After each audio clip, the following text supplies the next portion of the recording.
É um prazer estar aqui novamente, como fazemos todas as segundas-feiras, eu e o nosso amigo professor Walter Santa Cruz, e vamos retomar ao nosso estudo do Livro dos Espíritos, na sequência em que estamos obedecendo, na questão 144, não é verdade, professor? Sim, essa questão que diz o seguinte: que se deve entender por alma do mundo? E a resposta dada pelos Espíritos foi: o princípio universal da vida e da inteligência, do qual nascem as individualidades. Mas os que se servem dessa expressão não se compreendem, as mais das vezes, uns aos outros. O termo alma é tão elástico que cada um interpreta ao sabor de suas fantasias. Também à terra hão atribuído uma alma. Por alma da terra se deve entender o conjunto dos espíritos abnegados que dirigem para o bem as vossas ações quando os escutais, e que, de certo modo, são os lugares tenentes de Deus com relação ao vosso planeta. Muito interessante. Vamos mandar um abraço aqui para a Edineia, lá em Picuí, que nos assiste nesse momento. Muito obrigado, Edineia. E vamos para a questão 145, que é a seguinte: como é que tantos filósofos antigos e modernos têm longamente discutido sobre a ciência psicológica sem chegar à verdade? Os espíritos responderam: esses homens eram os precursores da doutrina espírita eterna e prepararam o caminho.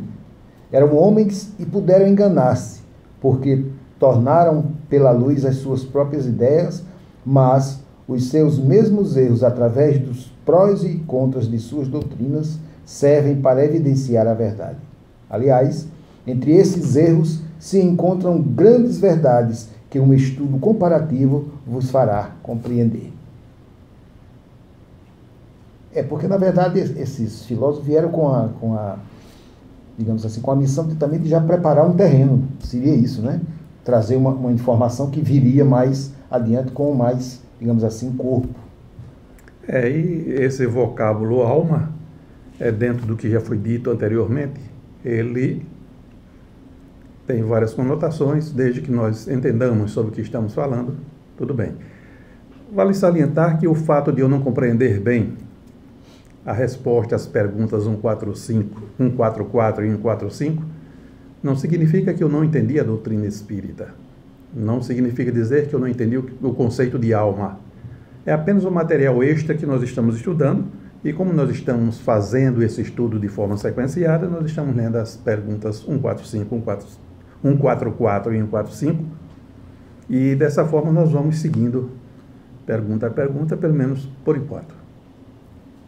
E a questão 146, ela diz: a alma tem no corpo uma sede determinada e circunscrita?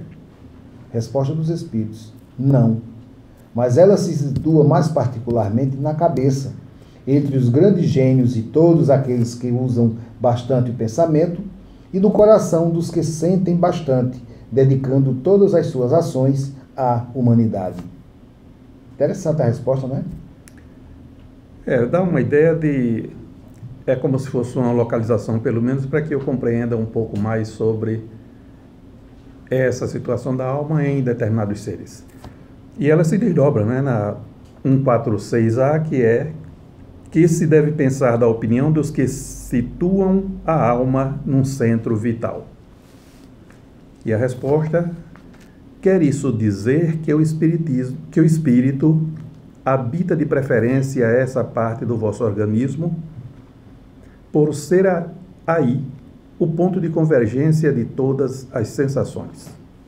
Os que a situam no que consideram o centro da vitalidade, esses a confundem com o fluido ou princípio vital. Pode, todavia, dizer-se que a sede da alma se encontra especialmente nos órgãos que servem para as manifestações intelectuais e morais.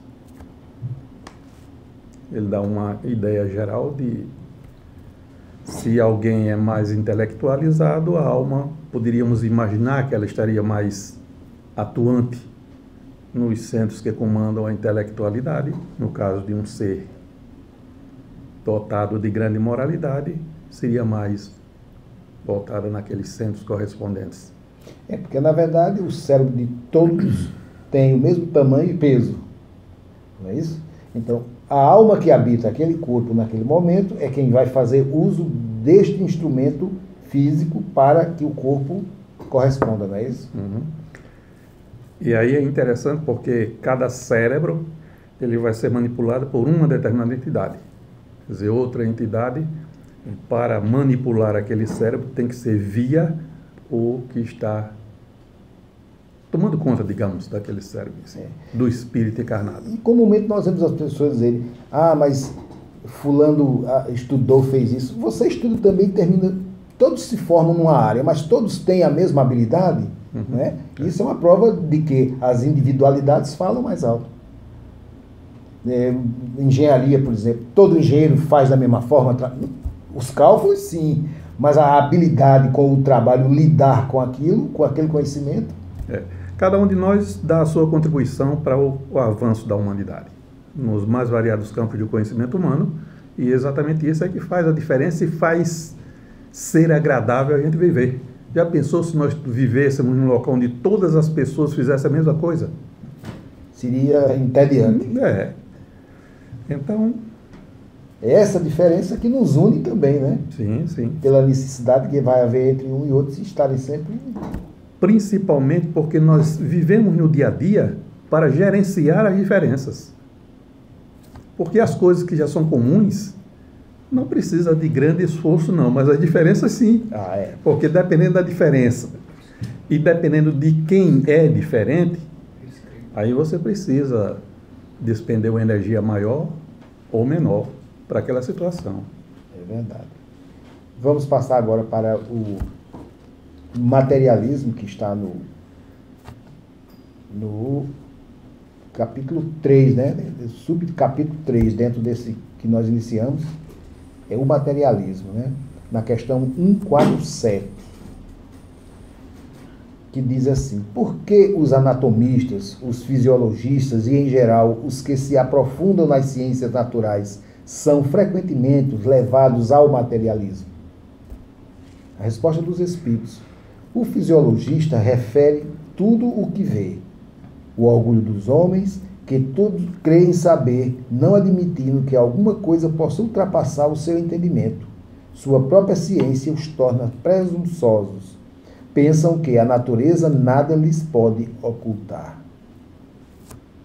Interessante, né? E no meio dessa resposta aparece uma frase muito... que eu destacaria. Quando diz aqui: orgulho dos homens que julgam saber tudo e não admitem haja coisa alguma que lhes esteja acima do entendimento. Interessante isso, né? Principalmente nos dias atuais, porque esse livro já tem alguns poucos anos. Mas nos dias atuais nós vemos muito isso, as pessoas querendo fazer valer as suas formas de interpretação. Eu acho muito impressionante quando as pessoas dizem assim, defendem um determinado argumento e dizem assim: a verdade é, para defender aquilo que ele está querendo dizer. Essa afirmativa... eu acho muito interessante isso. Quer dizer, a verdade é aquilo que eu penso e pronto. E acabou. Quando, na verdade, nós sabemos que cada um é detentor de uma partícula da verdade, ou seja, a verdade que eu... né? E as discussões, os estudos vão propiciar exatamente a gente chegar, ou pelo menos tentar chegar a um denominador comum. E ampliar, né, essa minha verdade, porque, como você bem falou, esse orgulho aí é um grande empecilho, porque o orgulhoso não admite justamente que ninguém saiba mais do que ele, que essas questões que nós já conhecemos. Então, na questão 148, nós vamos ter uma resposta um pouco prolongada, não é isso? Tem uma resposta e a partir daí tem um comentário, né? Que é bastante longo. Vamos a ele, né? Como é que diz aí? Na 148 nós temos: não é de lastimar que o materialismo seja uma consequência de estudos que deveriam, contrariamente, mostrar ao homem a superioridade da inteligência que governa o mundo? Deve-se daí concluir que são perigosos? Aí os espíritos respondem: não é exato que o materialismo seja uma consequência desses estudos. O homem é que deles tira uma consequência falsa, pela razão de lhe ser dado abusar de tudo, mesmo das melhores coisas. Acresce que o nada os amedronta mais do que eles quereriam que parecesse, e os espíritos fortes, quase sempre, são antes fanfarrões do que bravos. Na sua maioria, só são materialistas porque não têm como que encher o vazio do abismo que diante deles se abre. Mostrar-lhes uma âncora de salvação e a ela se agarrarão pressurosamente. Então, há muitas pessoas que as circunstâncias, as conveniências faz com que elas se apresentem de uma forma que, na realidade, nós verificamos que é um pouco diferente. As pessoas pregam uma determinada linha de raciocínio, mas nós percebemos também que elas começam a ter outras ideias, mas chegam num certo estágio que elas não podem nem colocar aquelas ideias para todo o público, porque vai incorrer em determinados desconfortos. Antes de lermos o comentário, nós vamos mandar um abraço para a Silmara de Andrade Avelar, lá em Manhuaçu, em Minas Gerais. Boa tarde, querida, e obrigado por estar nos assistindo. Espero que esteja aí com seu livrinho nos acompanhando, viu? Para que o estudo fique bem caloroso. Vamos agora ao comentário que foi feito por Kardec quanto a essa questão, que diz o seguinte: por uma aberração da inteligência, há pessoas que não veem nos seres orgânicos nada mais que a ação da matéria, e aí a este atribuem todos os nossos atos. Não veem no corpo humano senão a máquina elétrica, estudaram o mecanismo da vida apenas no funcionamento dos órgãos, viram-na extinguir-se muitas vezes pela ruptura de um fio e nada mais perceberam além desse fio. Procuraram descobrir o que restava e, como não encontraram mais do que a matéria inerte, não viram a alma escapar-se e nem puderam pegá-la. Concluíram que tudo estava nas propriedades da matéria e que, portanto, após a morte, o pensamento se reduz a nada. Triste consequência se assim fosse, porque então o bem e o mal não teriam sentido. O homem estaria certo ao não pensar senão em si mesmo e ao colocar acima de tudo a satisfação dos prazeres materiais. Os laços sociais estariam rompidos e os mais santos afetos destruídos para sempre. Felizmente, essas ideias estão longe de ser generalizadas. Pode-se mesmo dizer que estão muito circunscritas, não constituindo mais do que opiniões individuais, porque, em parte alguma, foram erigidas em doutrina. Uma sociedade fundada sobre essa base traria em si mesma os germes da dissolução, e os seus membros se despedaçariam entre si como animais com fome. Veja o seguinte: quantas vezes nós não ouvimos o fato de mas a carne é fraca, eu fui tentado, caí em tentação porque a carne é fraca, né? Quer dizer, eu supervalorizando a parte orgânica, quando nós sabemos que a parte orgânica é apenas uma vestimenta do espírito, que é o ser pensante. Então, o meu espírito, esse espírito que está aqui direcionando tudo, ele é fraco ainda, né?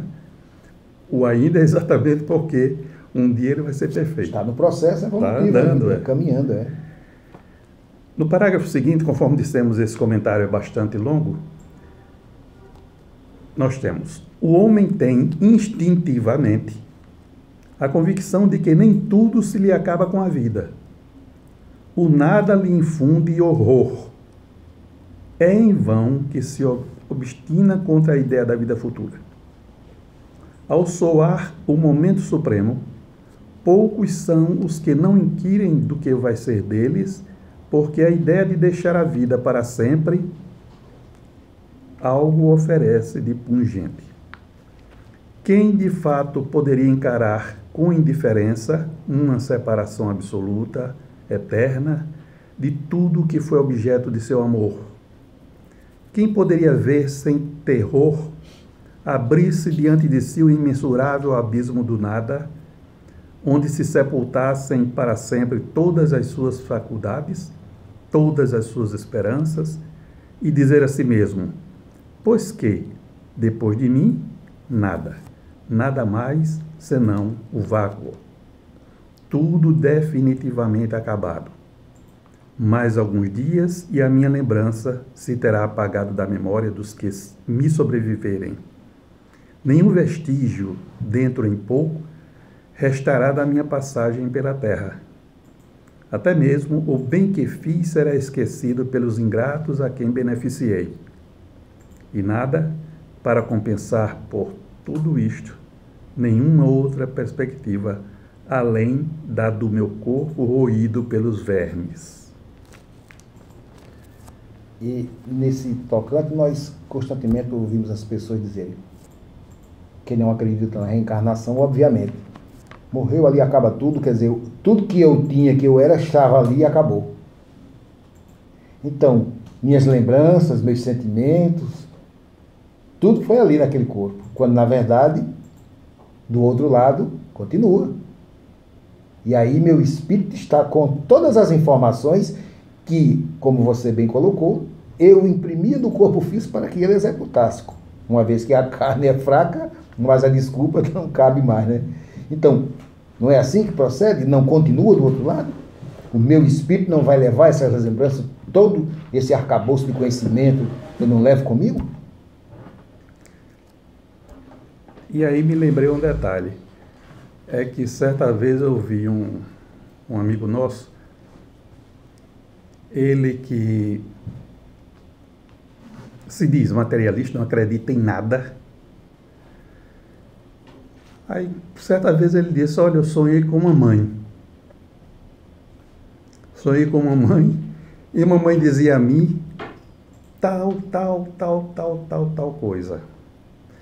Aí depois eu fiquei pensando, ora, mas isso era um segredo nosso. Só quem sabia era eu e ela. E ela veio me falar no sonho. Sabe que eu estou começando a ter dúvida, ele dizia. É importante. Mas como ele é uma pessoa estudioso, é o tipo da pessoa que não vai se satisfazer simplesmente com você falando. É melhor indicar algum livro, alguma fonte para que ele mesmo vá pouco a pouco. Aí alguém passou para ele o livro que é o Espiritismo. O que é o Espiritismo? Ele leu. É um livrinho fininho, gostoso de ler. Ele leu e aí passou a achar bastante interessante. E algo que ele disse muito enfaticamente. Eu digo, olha, ele dizendo, eu continuo sem acreditar. Mas se eu tivesse de acreditar, eu até percebo que tem alguma lógica naquilo tudo, o que é o Espiritismo. No livro. Naquilo tudo. Então, um dia ele vai buscar o rumo dele. E aos poucos vai despertando, Não né? adianta ninguém chegar, faça isso, faça aquilo. Vamos, antes de dar prosseguimento, mandar o nosso abraço para os queridos ouvintes Suniade de Cássia Santos e Sandra Rolim. Nosso boa tarde e continuem conosco. Vamos em frente. E aí tem um intervalozinho para a gente ouvir uma pequena música, enquanto tomamos um golinho d'água para refrescar a garganta e vocês também aproveitem. Estamos de volta com o programa Gotas de Luz, que é uma produção da Rádio e TV 7 e uma promoção do NED, o Núcleo de Estudos da Doutrina Espírita, localizado na rua João Pequeno, 181, no bairro do Catolé, aqui em Campina Grande, na Paraíba. Estejam todos convidados a nos visitarem e conhecer a nossa pequena casa, que não só faz o trabalho digamos, doutrinário, não é, professor Walter? Também nós temos atividades variadas a nível de assistência a pessoas carentes, famílias que necessitam mais do que nós de um apoio material, e nós aproveitamos a oportunidade para também dar alguma ajuda em termos espirituais. Essas pessoas que vêm, elas recebem uma ajuda alimentar, me parece. São feitas doações. Sim. Se as pessoas quiserem, digamos, fazer uma doação, o NED aceita. As pessoas que se predispuserem a mandar um café, um macarrão, um fubá, ou havia uma coisa mais específica? Não, toda doação nós consideramos bem-vinda. Apenas nós, em termos de projeto, optamos pelas nossas limitações financeiras em oferecer feijão, inicialmente feijão, fubá e ovo. Veja como é interessante isso. Feijão, fubá e ovo. Daí a pouco o preço do feijão subiu muito. Ficou alto, é. As pessoas começaram a nos doar arroz. Aí passamos a dividir, entregar às pessoas feijão, arroz, fubá e ovo. Então o fato desse aumento de preço do feijão, em uma determinada época, até nos favoreceu no sentido de podermos passar para eles um ingrediente a mais, que foi o arroz. Ótimo.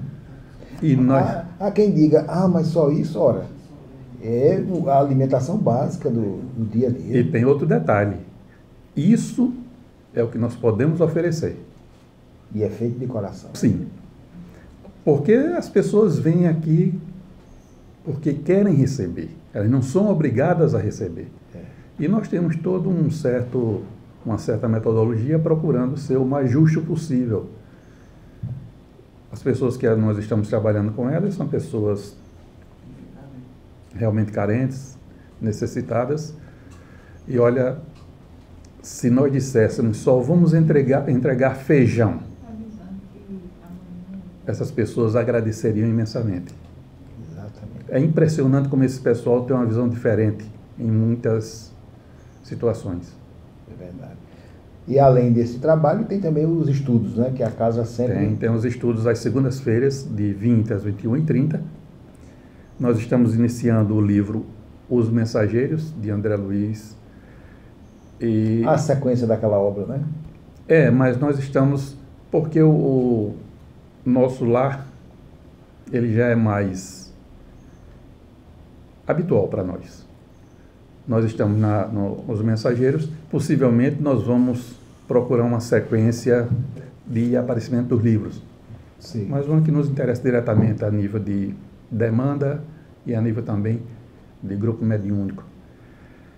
Mas estamos iniciando o livro Os Mensageiros, estamos no capítulo 3º, portanto, qualquer um dos ouvintes que queira nos fazer uma visita, ouvintes de Campina Grande, evidentemente, serão bem-vindos. Nós iniciamos os nossos estudos às 20 horas e terminamos às 21h30 às segundas-feiras. E se tiver aquela alegação, mas eu não tenho um livro, não é problema. Não é Se problema. quiser adquiri-lo, o NED também tem uma livraria. Temos livraria e ainda deixamos as pessoas muito à vontade, porque se eu não tenho um livro, mas posso sentar junto de uma pessoa que tem. Resolve e compartilhar. Essa palavra compartilhar está muito em moda hoje em dia. Então vamos procurar compartilhar coisas do bem. E aqueles que tiverem a curiosidade, venha conhecer, venha ouvir, talvez tirar uma dúvida. Sim. Não, as portas estão abertas, independente do credo religioso, até porque é um estudo da vida, digamos assim, porque o livro traz ensinamentos para o dia a dia. Para o dia a dia. Não é Exatamente. especificamente espírita. O espiritismo não é dono de nada, de verdade nenhuma, né? Pelo contrário, ele nos traz à tona uma realidade que está aqui. Ele não impõe nada, ele propõe. Propõe, somente. Se aquela proposição me satisfizer, ótimo. Se não satisfizer, a amizade continua. Exatamente. Não seja não tem por isso. problema. Então, só uma coisinha mais dentro desse teor de atividades do NED. Nós temos também as visitas fraternas, que são realizadas todos os sábados no Hospital da FAP. Que é um hospital especializado na parte de câncer. E aí nós vemos a dor física como nos deixa fragilizados. E os familiares?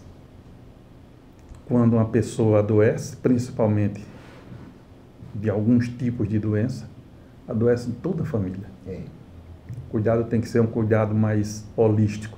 Fragiliza a todos, obviamente, né? E em especial aquele que está passando pela aprovação daquela enfermidade, que deveras são gravíssimas, dependendo do tipo, né? E você falou algo muito interessante. Fragiliza a todos, inclusive nós que participamos, as pessoas que participam do projeto. Somos tocados. Porque se nós não tivermos cuidados, nós não desempenharemos o papel que a nós cabe, porque a gente vai se deixar envolver naquele clima emocional que às vezes é de muita dor, e nós temos que funcionar como observadores. Levar consolo.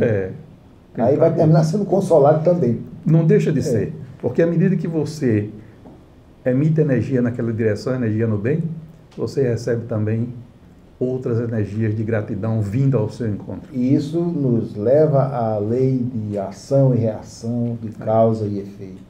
A necessidade de nos ajudarmos mutuamente. E é uma caridade simples de se fazer. Simples. Poucas horas do seu dia, uma manhã de sábado, junta-se ao grupo, participa quem puder e desejar. Sim. Basta chegar lá no horário, se junta com a turma. Procura os coordenadores somente para direcionar o trabalho, né? Entender como é feito, e pode participar. Sim. E nós temos participações de pessoas várias, pessoas de outros centros espíritas, também. Pessoas que não são espíritas também. Isso é maravilhoso. Porque é o doar-se. Esse é o fundamental.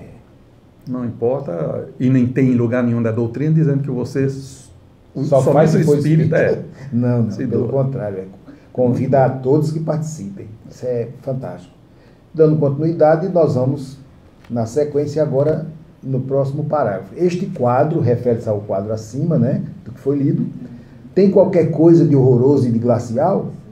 A religião nos ensina que não pode ser assim e a razão o confirma. Mas uma existência futura, vaga e indefinida, nada tem que satisfaça o nosso amor do positivo. E é isso que, para muitos, engendra a dúvida. Está certo que tenhamos uma alma, mas o que é nossa alma? Tem ela alguma forma de aparência? É um ser limitado ou indefinido? Dizem alguns que é um sopro de Deus, outros que é uma centelha, outros uma parte do grande todo, o princípio da vida e da inteligência. Mas o que é tudo isso? O que tudo isso nos oferece? Que nos importa ter uma alma se depois da morte ela se confunde com a imensidão, como as gotas da água do oceano? A perda da nossa individualidade não é para nós o mesmo que o nada. Disse ainda que ela é imaterial. Mas uma coisa imaterial não pode ter proporções definidas, e para nós equivale ao nada. A religião nos ensina também que seremos felizes ou desgraçados, segundo o bem ou o mal que tenhamos feito. Mas qual é esse bem que nos espera no seio de Deus? E uma beatitude, uma contemplação eterna, sem outra ocupação que a de cantar louvores ao Criador. As chamas do inferno são uma realidade ou apenas um símbolo? A própria Igreja as compreende neste último sentido, mas, então, que sofrimentos são esses? Onde se encontra o lugar do suplício? Em uma palavra, o que se faz e o que se vê neste mundo que nos espera a todos? Interessante, né? Essas colocações aí são justamente algumas dúvidas que as pessoas têm e outras são afirmações, né?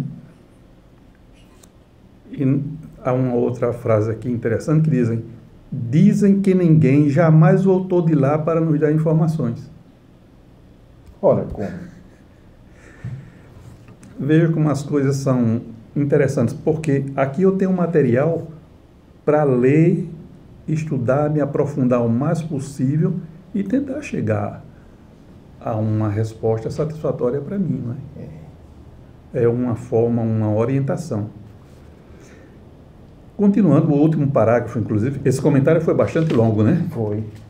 Ainda é daquela mesma questão, né? Daquela mesma questão, a questão 148. 148. A última parte desse comentário é erro dizê-lo, e a missão do Espiritismo consiste precisamente em nos esclarecer acerca desse futuro, em fazer com que, até certo ponto, o toquemos com o dedo e o penetremos com o olhar, não mais pelo raciocínio somente, porém pelos fatos. Graças às comunicações espíritas, não se trata mais de uma simples presunção, de uma probabilidade sobre a qual cada um conjecture à vontade, que os poetas embelezem com suas ficções ou cumulem de enganadoras imagens alegóricas. É a realidade que nos aparece, pois que são os próprios seres do além-túmulo que nos vêm descrever a situação em que se acham, relatar o que fazem, facultando-nos assistir, por assim dizer, a todas as peripécias da nova vida que lá vivem e mostrando-nos, por esse meio, a sorte inevitável que nos está reservada, de acordo com os nossos méritos e deméritos. Haverá nisso alguma coisa de antirreligioso? Muito ao contrário, porquanto os incrédulos encontram aí a fé e os tíbios a renovação do fervor e da confiança. O Espiritismo é, pois, o mais potente auxiliar da religião. Se ele aí está, é porque Deus o permite e o permite para que as nossas vacilantes esperanças se revigorem e para que sejamos reconduzidos à senda do bem pela perspectiva do futuro. Enquanto você lia, me veio o filme As Mães de Chico, onde é feito o relato daquelas psicografias que Chico fazia daqueles entes queridos. Quanto consolo não surgiu ali para aquelas mães, né? E como negar que o que ele transcrevia não tinha realmente um fundo de verdade? Porque segredos, coisas que só ambos sabiam, eram ali descritas. E a forma como a pessoa também falava lá, né, como o Chico trazia. E em determinado momento até a caligrafia parecida. Assinatura Outro caso de assinatura, né? Sim, sim. E como contestar isso, né? Aí é quem não quer ver. Para quem não quer ver. Aí não tem outra, né? Mas aquele que não está vendo, mas que gostaria de ter algum campo no qual se situar, tem muito campo de trabalho. E o bom de tudo isso é que, mesmo com a partida de Chico, né, outros médiuns continuam fazendo esse trabalho. Outros médiuns continuam trazendo esse consolo às famílias, através de seus entes queridos que se encontram do outro lado e que dizem de lá para cá, através do médium, para aquela pessoa que se acalme, que não chore mais, que está tudo bem. Quantas cartas lindas nós ouvimos os relatos, né? Sim. De conformação, até de sugestão de como a pessoa proceder, porque às vezes está numa situação tão, digamos assim, confusa, que começa a fazer bobagens, e aí preocupa quem está do outro lado, porque ele sente a vibração, não é? Sim. Sem contar aqueles casos anônimos que ocorrem no interior das reuniões mediúnicas, também, né? E que são identificados pela forma de se expressar, pela forma mesmo de abordar determinada situação. O linguajar identifica. E trazem também nas cartas, por exemplo, apelidos, coisas que só a família tinha o conhecimento. E estão aí esses médios fazendo um belo trabalho, ajudando a muitos que ainda se encontram nessa situação. E há aqueles que assistem e participam desses eventos também saem lá consolados. Porque o que vão ouvir daquelas pessoas, às vezes, é bem próximo do que elas estão passando. E o que a criatura lá está passando para seus familiares, de alguma forma me afeta e me traz um alívio.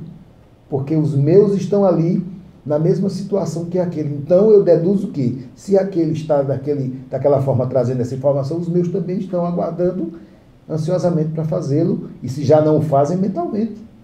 E o ambiente, a vibração, como se trata de uma vibração boa, ela beneficia cada um que esteja lá presente.